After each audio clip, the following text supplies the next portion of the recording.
ನಮ್ಮ YouTube channel ಪ್ರೇಕ್ಷಕರಿಗೆ ಆತ್ಮೀಯ ಸ್ವಾಗತ. ಸ್ನೇಹಿತರೆ, ಇವತ್ತಿನ ಈ ಒಂದು ವಿಡಿಯೋದಲ್ಲಿ ನಾನು ರಿವೈಸ್ಡ್ NEP ಬಿಕಾಂ 1ನೇ ಸೆಮಿಸ್ಟರ್ ಕನ್ನಡ AECC ಮಾದರಿ ಪ್ರಶ್ನೆ ಪತ್ರಿಕೆಯನ್ನ ಇಲ್ಲಿ ಹೇಳ್ತಾ ಇದ್ದೇನೆ.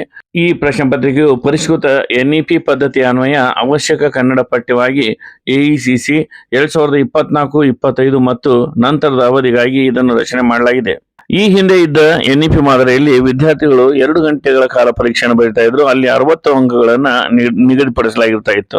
ಆದ್ರೆ ಈ NEP ರಿವೈಸ್ಡ್ ಪ್ರಶ್ನೆ ಪತ್ರಿಕೆಯಲ್ಲಿ 3 ಗಂಟೆಗಳ ಅವಧಿಯನ್ನ ನೀಡಲಾಗಿದೆ. ಇಲ್ಲಿ ವಿದ್ಯಾರ್ಥಿಗಳು 80 ಅಂಕದ ಪ್ರಶ್ನೋತ್ತರಗಳನ್ನ ಬರಿಬೇಕಾಗ್ತದೆ. ಇದರಲ್ಲಿ 3 ಭಾಗಗಳನ್ನ ಮಾಡಲಾಗಿದೆ. ಒಂದು ಅ ಭಾಗ, ಎರಡನೇದು ಭ ಭಾಗ, ಮೂರನೇದು ಖ ಭಾಗ. ಅ ಭಾಗದಲ್ಲಿ 1ರಿಂದ 10ರವರೆಗಿನ ಸಂಖ್ಯೆವರೆಗೆ 2 ಅಂಕದ ಪ್ರಶ್ನೆಗಳನ್ನು ನೀಡಲಾಗಿರುತ್ತದೆ. ಆ 2 ಅಂಕದ ಪ್ರಶ್ನೆಗಳನ್ನ ಎಲ್ಲಾ ಪ್ರಶ್ನೆಗಳಿಗೂ ಉತ್ತರವನ್ನ ಇಲ್ಲಿ ವಿದ್ಯಾರ್ಥಿಗಳು ಬರಿಬೇಕಾಗ್ತದೆ. ಇಲ್ಲಿ ವಿದ್ಯಾರ್ಥಿಗಳಿಗೆ ಅನುಕೂಲ ಆಗಲಿ ಅಂತ ಹೇಳಿ ನಾನು ಒಂದು ಪ್ರಶ್ನೆ ಪತ್ರಿಕೆಯ ಮಾದರಿಯನ್ನ ಸಿದ್ಧಪಡಿಸ್ತಾ ಇದ್ದೇನೆ.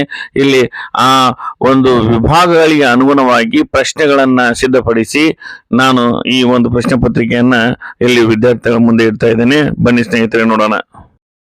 ಅ ಭಾಗದಲ್ಲಿರುವ 1ನೇ ಪ್ರಶ್ನೆ: ಕುವೆಂಪುರವರಿಗೆ 1949ರಲ್ಲಿ ಸಚಿವರೊಬ್ಬರಿಂದ ಎಚ್ಚರಿಕೆ ನೋಟಿಸ್ ಬಂದಾಗ ರಚಿತವಾದ ಕವನ ಯಾವುದು? ಅದರಲ್ಲಿ ಏನಿದೆ? 2ನೆಯ ಪ್ರಶ್ನೆ: ಕನ್ನಡ ದಾಸಯ್ಯ ಕಾವ್ಯದ ಲೇಖಕರ ಕಾವ್ಯನಾಮ ಮತ್ತು ಪೂರ್ಣ ಹೆಸರು ಏನು? 3ನೇ ಪ್ರಶ್ನೆ: GP ರಾಜರತ್ನಂ ಅವರಿಗೆ ಪ್ರಾಣವಾದ 3 ಅಂಶಗಳು ಯಾವುವು?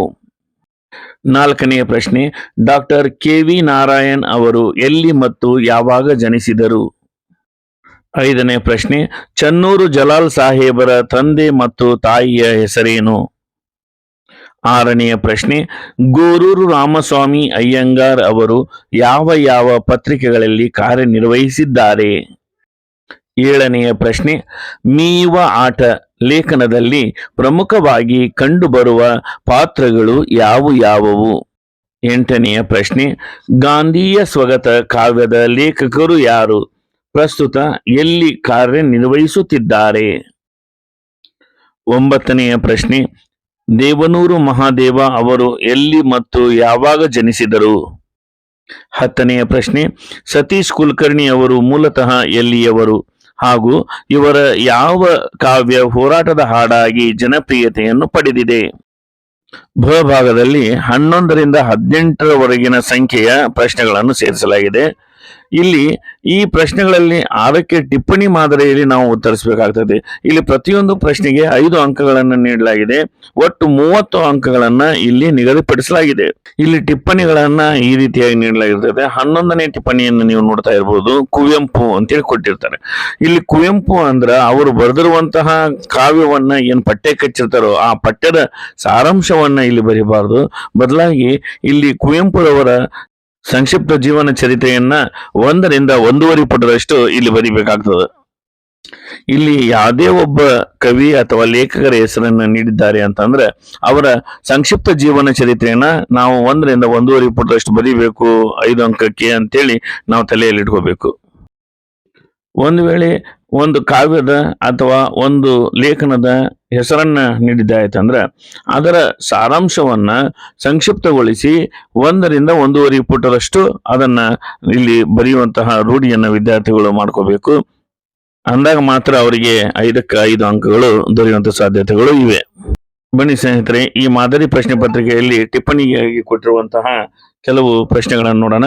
11ನೇ ಪ್ರಶ್ನೆ ಕುವೆಂಪು, 12ನೇ ಪ್ರಶ್ನೆ ಕನ್ನಡ ದಾಸಯ್ಯ, 13ನೆಯ ಪ್ರಶ್ನೆ ಗಾಂಧಿಯ ಸ್ವಗತ, 14ನೆಯ ಪ್ರಶ್ನೆ H ನಾಗವೇಣಿ, 15ನೇ ಪ್ರಶ್ನೆ ಹೀಗೊಬ್ಬ ಬಡ ಬಿಸ್ಮಿಲ್ಲಾ ಖಾನ, 16ನೆಯ ಪ್ರಶ್ನೆ ನೆಲದ ಕರುಣೆಯ ಧ್ವನಿ, 17ನೆಯ ಪ್ರಶ್ನೆ ಹುಬ್ಬಳ್ಳಿ ಯಾಮ, 18ನೆಯ ಪ್ರಶ್ನೆ OL ನಾಗಭೂಷಣ ಸ್ವಾಮಿ.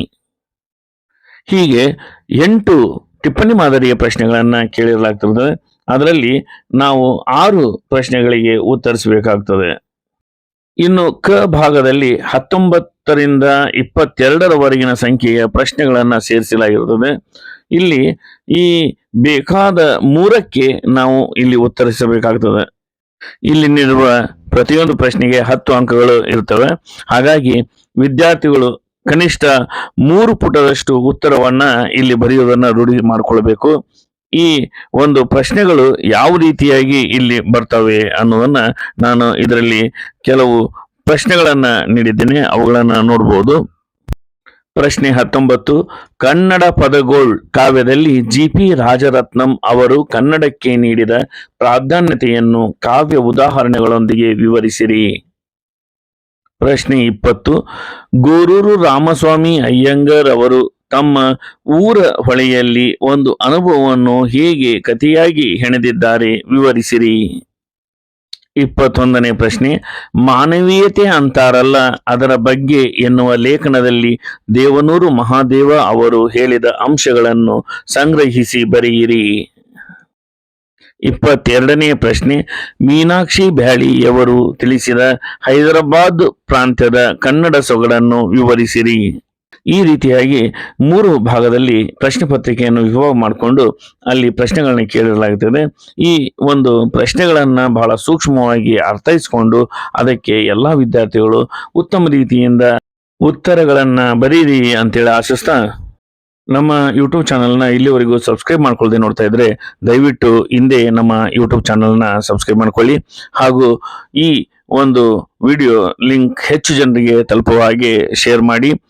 ಮತ್ತೊಮ್ಮೆ ನಿಮಗೆಲ್ಲ ಆಲ್ ದ ಬೆಸ್ಟ್ ಹೇಳ್ತಾ ಇವತ್ತಿನ ಈ ಒಂದು ವಿಡಿಯೋವನ್ನ ಇಲ್ಲಿಗೆ ಮುಗಿಸ್ತಾ ಇದ್ದೇನೆ. ಜೈ ಹಿಂದ್, ಜೈ ಕರ್ನಾಟಕ.